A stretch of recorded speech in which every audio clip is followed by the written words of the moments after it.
solution, Yamabi, Kickstarter, Yamadama, two to play.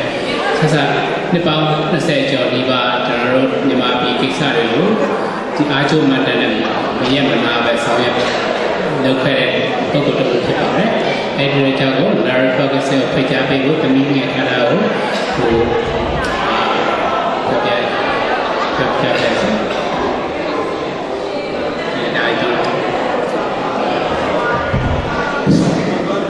I would like to invite our guest speaker, member of the House of Representatives Australia, the Honourable Laurie Ferguson, to the stage. Thank you.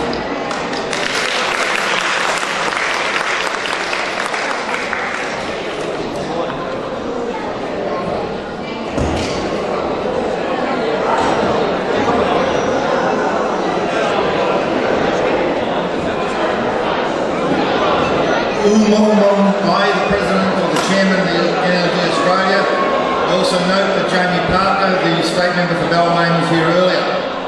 At the outset, can I recognise Indigenous ownership of this land, the continuing challenges this country faces in regards to the rights of Indigenous people on health, education and housing. I also note a bit of false advertising. I'm no longer the Federal Member for Werriwa, as I retired 3 weeks ago. But I would hope to be continuously involved in your issues in the future and hope that my successor, Ann Stanley in Werriwa, can be persuaded to take interest in your issues. At the outset, I talk about issues that's not yours. I know why you're here, but I'll use this prop. Before I came here today, I've been at a celebration of the Indigenous people of Bangladesh across the border from your situation.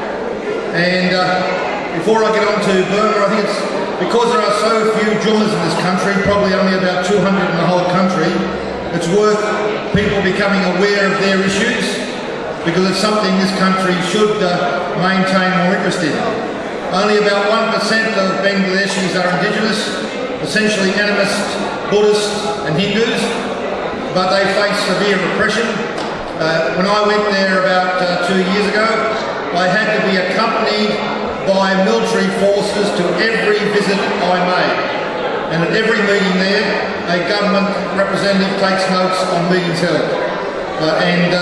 This is an issue that, as I say, the Rohingya issue in Burma is having an impact inside the Indigenous areas of Bangladesh because of the movement of Rohingyas into Bangladesh and into Indigenous areas. So this was just given to me at the event I was at. I thought I'd use it as a prop to ask you to be interested in this issue just across your border, because with the growth of Islamic fundamentalism and terrorism and murders in Bangladesh, we are facing very serious issues very close to your homeland.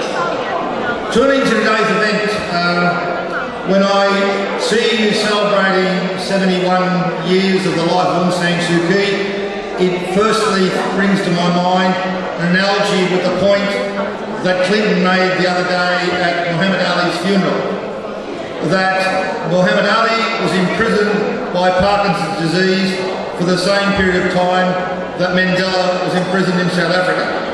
Similarly, your national leader has given a fair bit of her life to those 71 years to imprisonment and restrictions. And that, of course, whilst we don't want to have heroes in life, it's the struggle of individuals who accomplish things in masses. She has, compared to many other people, been a central force in the accomplishment in her homeland. It is crucial now that we do focus on that contribution, that struggle, but we have to be very vigilant in this country that with the improvement of the situation in Burma, we do not get too much of a slackening of Australia's Foreign Aid and Foreign Affairs Department interest in human rights in the country. We already see more and more weekly travelogues in our newspapers, and obviously there's been a very big upturn of travelling by Australians there, and that is not a bad thing, but we have to be wary that we just don't get a totally beautiful picture and we don't have our foreign aid pushed. And this is an increasing trend in Australia. Our foreign aid programs are increasingly geared to what Australian corporations want. It is less and less around health and and education and empowerment and women's rights in foreign aid, more and more about how will this help the NAB or BHP. And we have to be wary that in Burma we do not have these kind of interests driving the way our country responds to developments there. We have to be mindful that whilst much has been accomplished, we still have obvious restrictions in regards to portfolios that must be monopolised by the military, their proportions in Parliament to block constitutional change, and the continued inability of the person that the Burmese people want to be national leader to be the titular rather than effective national leader. So I want to pledge myself to continue an association with you, to be involved in what you require, and to try and work with people who remain in the federal parliament. Unfortunately, in this election, I guess 5 or 6 of the main activists on human rights are retiring, which is not a good thing.